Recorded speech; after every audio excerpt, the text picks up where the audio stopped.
Picture this, if you will.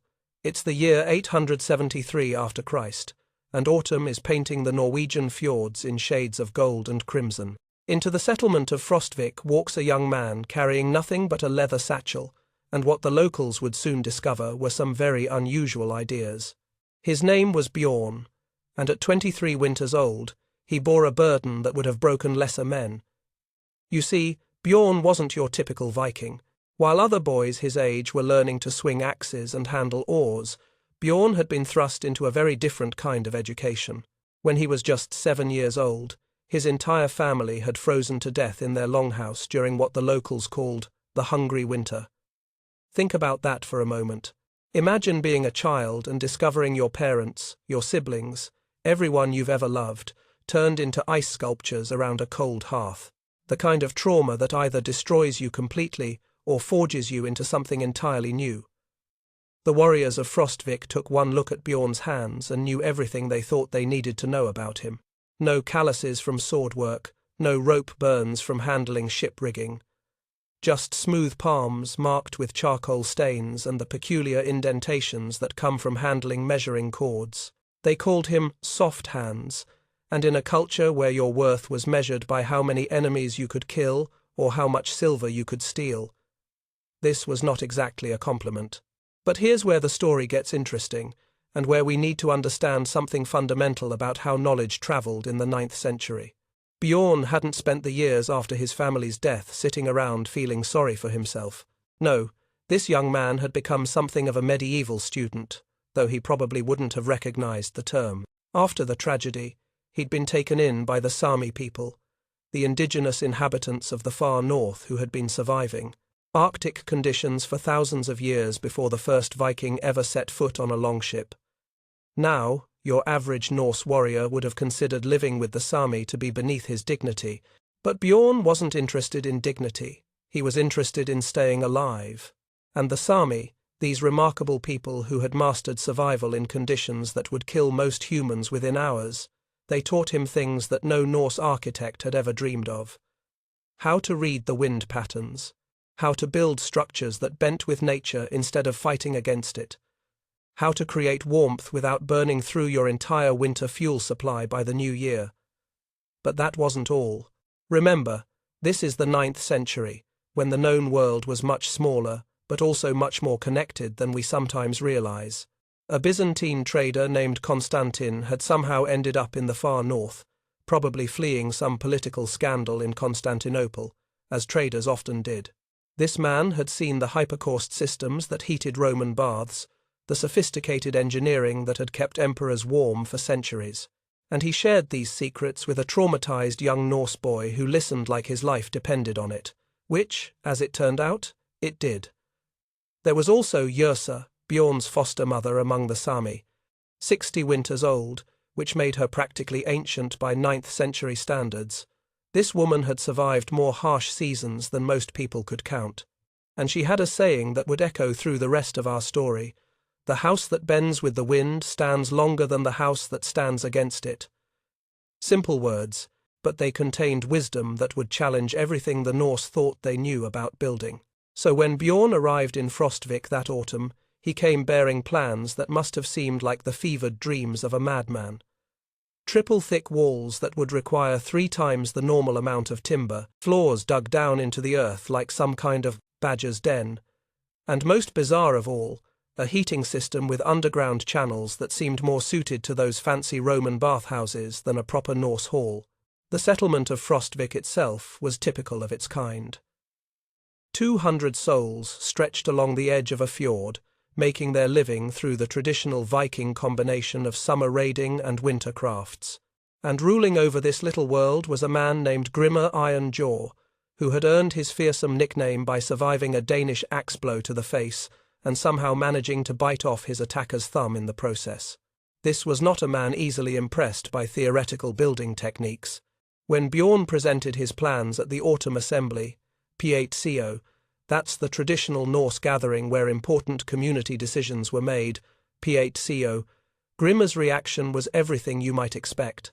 Laughter, not polite chuckling, mind you, but the kind of booming, echoing laughter that carries across water and makes everyone within earshot understand that something ridiculous has just been proposed. But here's where Bjorn showed the first hint of the steel that would define him. Instead of slinking away in embarrassment, he began construction anyway.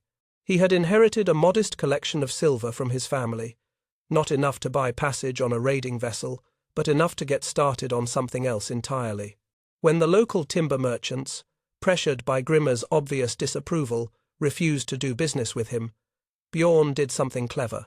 He reached out to neighboring settlements and made them an offer they couldn't refuse, materials now, in exchange for sharing his building techniques later. And you know what's fascinating about this part of the story? The people who helped him weren't the established warriors or the wealthy merchants. They were the young thralls, the landless second sons, the people who had nothing to lose and everything to gain. These folks looked at Bjorn's strange plans and saw something the powerful men had missed: opportunity.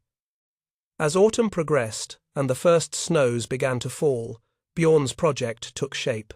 His workers dug deep into the earth, creating what looked to most observers like an elaborate grave. They built walls so thick that visiting traders joked about whether Bjorn was planning to survive a siege or the end of the world. And all the while, the established order of Frostvik watched and waited, certain that the first real storm would prove just how foolish this soft-handed dreamer really was. What none of them realized, what none of them could have realized, was that Bjorn wasn't just building a house, he was building a lifeboat. And very soon, everyone in Frostvik was going to need one, because winter was coming. Not just any winter, but the kind of winter that would make even the most experienced Norse survivors question everything they thought they knew about cold, about survival, and about what it really takes to keep human beings alive when nature decides to remind them just how small and fragile they really are.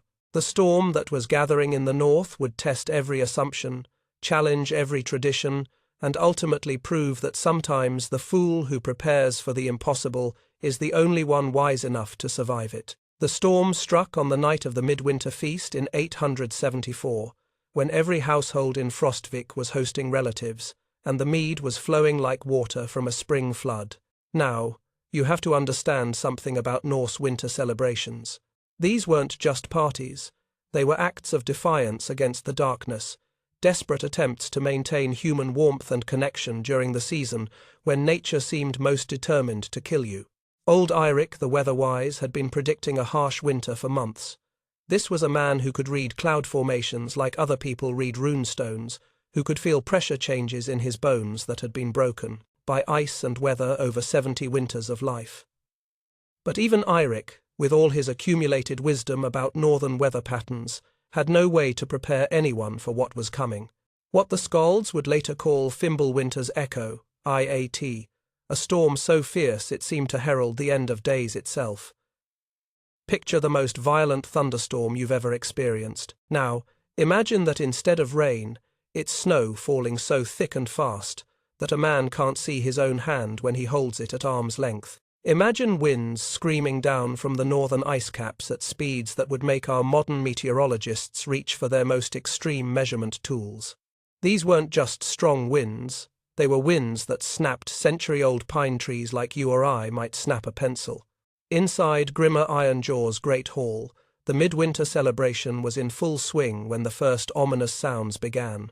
The traditional longhouse design that Grimmer was so proud of, with its soaring peaked roof meant to impress visitors and display wealth, suddenly became a liability. That impressive height was like a sail catching the wind, and the steep roof angle that normally shed snow efficiently became a deadly trap as snow accumulated faster than gravity could pull it off. The revelers' laughter died abruptly when the first massive support beam cracked with a sound like a giant's whip. Suddenly, women were grabbing children while battle-hardened warriors rushed to brace walls that were groaning and flexing under pressure that no builder in living memory had ever planned for.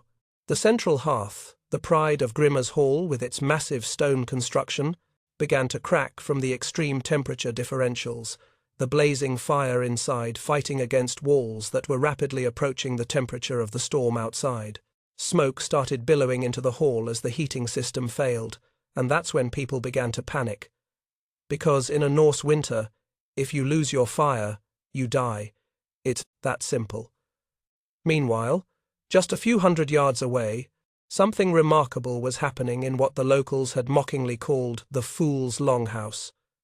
Bjorn and his small household, just 12 people, including 3 thralls he'd freed in exchange for their construction help, barely noticed when the storm began. The triple walls that everyone had laughed at were muffling the wind's shriek to a manageable whisper. The sunken floor that warriors had compared to a troll's cave was keeping the living space below the worst of the wind pressure. But most remarkably, Bjorn's heating system was performing exactly as designed. Those underground channels that had seemed so bizarre and unnecessary were distributing heat evenly throughout the entire structure, maintaining comfortable warmth while using roughly half the fuel that a traditional hearth would have consumed. The Byzantine engineering that Constantine had shared was proving its worth in conditions that would have challenged even Roman architects. As the night progressed and the storm intensified rather than weakening as storms normally did, the first refugees began arriving at Bjorn's door. Thorvald, the carpenter, whose workshop had collapsed in the first few hours of the storm, dragged his pregnant wife through snow that was already waist-deep.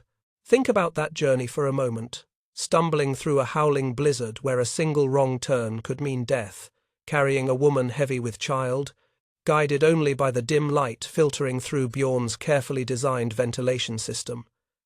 Next came the widow Astrid with her 5 children, their modest dwelling split open like an egg dropped on stone. By dawn, as it became clear that this storm wasn't following any normal pattern, wasn't weakening with the sunrise but actually intensifying, 30 souls were huddled in a space originally built for 15. And then, on the storm's second day, something happened that no one could have predicted. Came crawling through the snow, moving on hands and knees because standing upright was impossible in the wind. It was Grimmer Ironjaw himself, the man who had laughed loudest at Bjorn's building plans. His legendary strength, his reputation as a warrior who feared nothing, meant absolutely nothing against nature's fury. His great hall had been reduced to kindling, his household scattered or dead, and here he was, begging entry to the Fool's Sanctuary. Bjorn opened the door without hesitation, because here's something crucial about Bjorn's character that we need to understand. This wasn't about revenge or proving a point. This was about survival, and survival doesn't have time for petty grudges.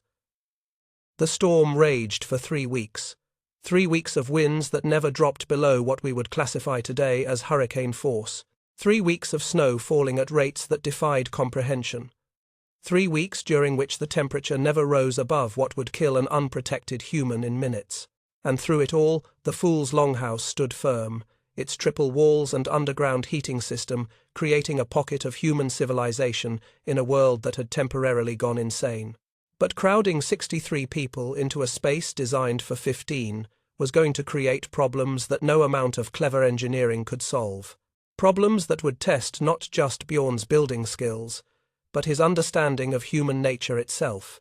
For 21 days and nights, the storm raged with a consistency that defied every natural pattern the Norse had ever observed.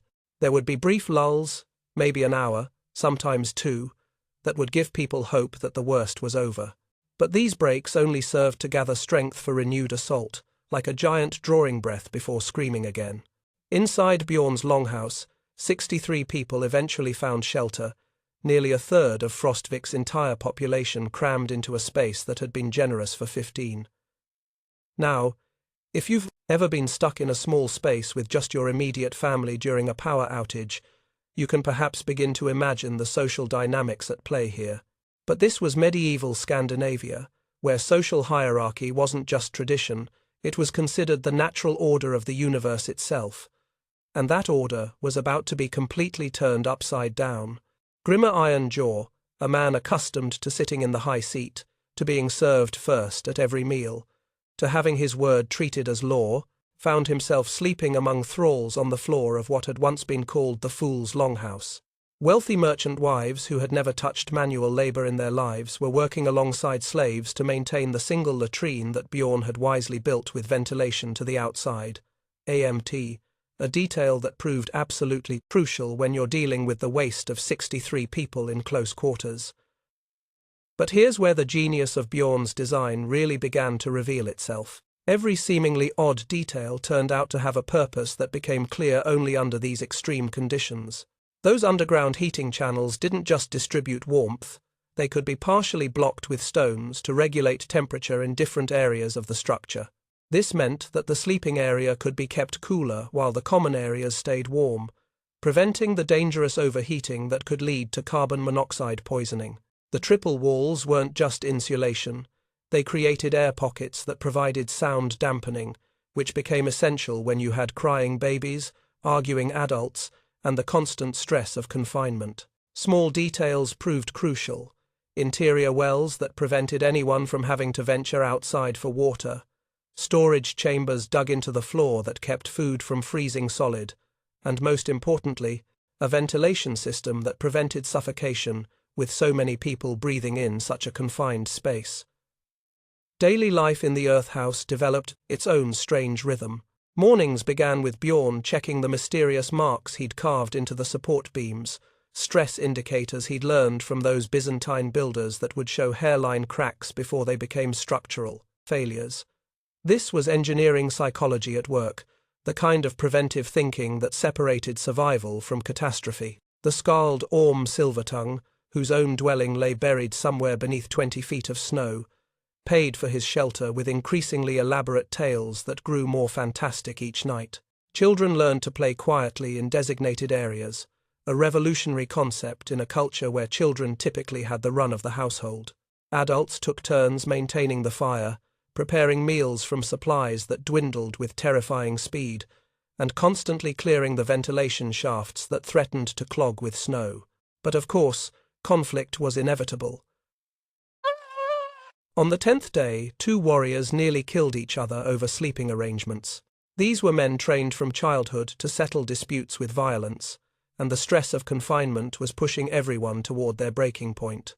It was Grimder himself, his authority diminished but not destroyed, who established a rotation system that probably saved several lives. Food distribution became another flashpoint. In normal times, status determined who ate first and who ate best. But when you're rationing supplies for an unknown duration, traditional hierarchies become not just irrelevant, but dangerous. It was Astrid the Widow who proposed the solution that kept them all alive. Distribution based on need rather than status. Children and pregnant women first, then those doing physical work to maintain the shelter, and idle adults last, regardless of their wealth or warrior reputation. When young Sigrid went into labor during the storm's worst night, and I want you to imagine giving birth while hurricane-force winds are literally trying to tear your shelter apart. Every person in that longhouse participated in keeping her warm and calm. Social barriers that had seemed as permanent as the mountains outside became meaningless in the face of new life entering the world. But perhaps the most remarkable transformation was in how they handled disputes. Normally, arguments among the Norse were settled by combat or by appealing to the authority of chieftains.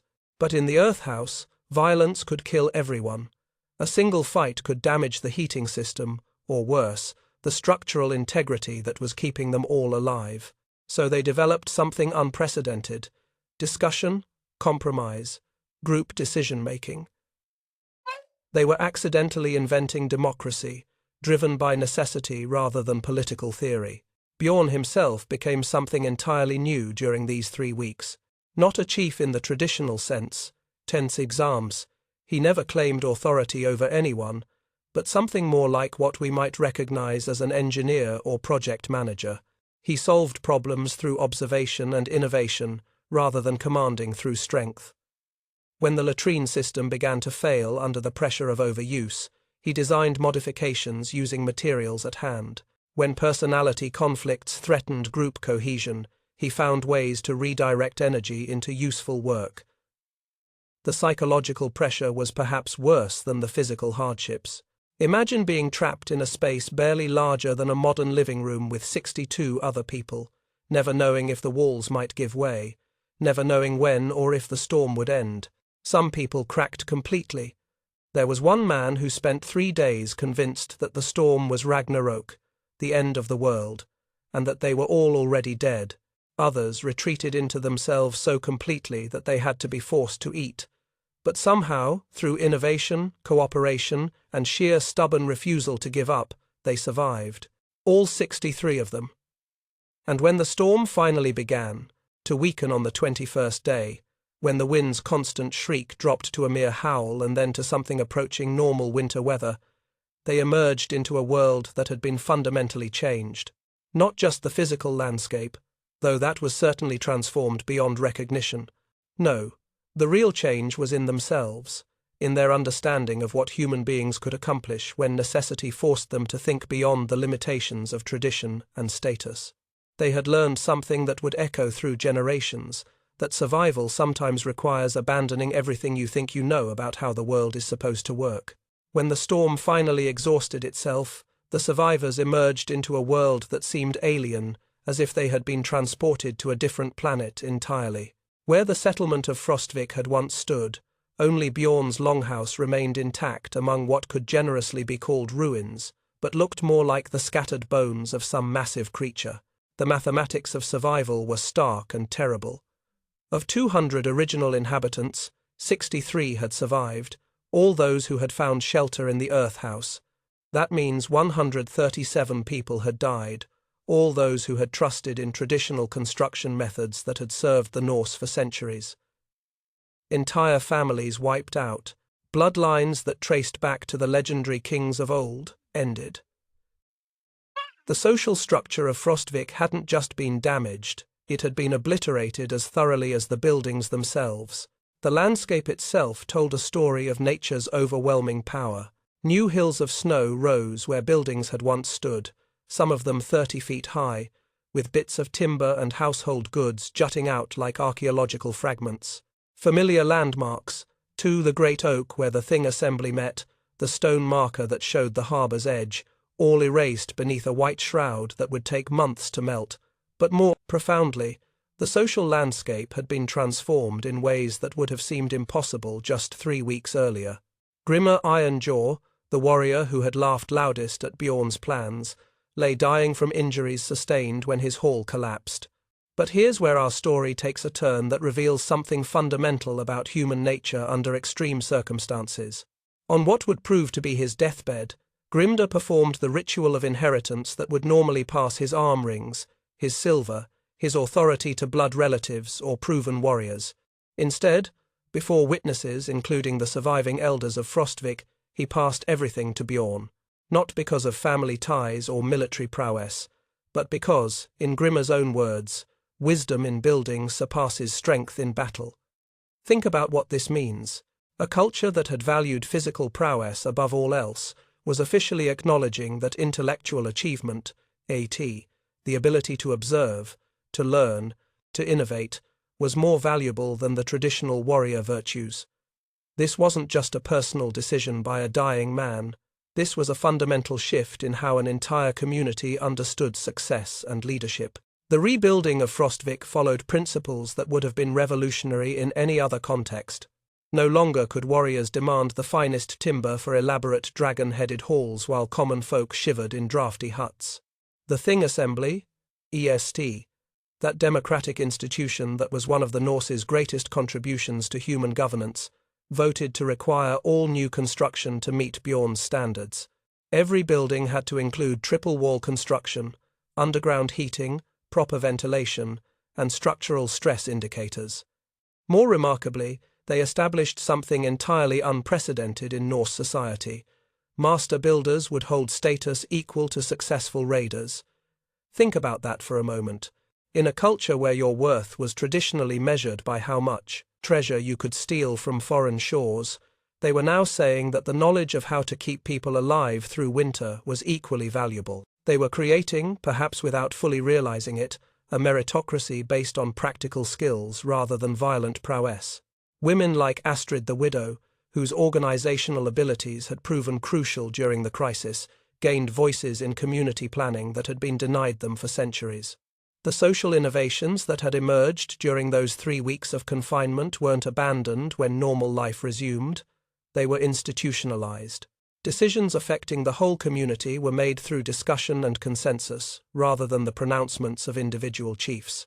Word of what had happened at Frostvik spread through the trade networks with remarkable speed.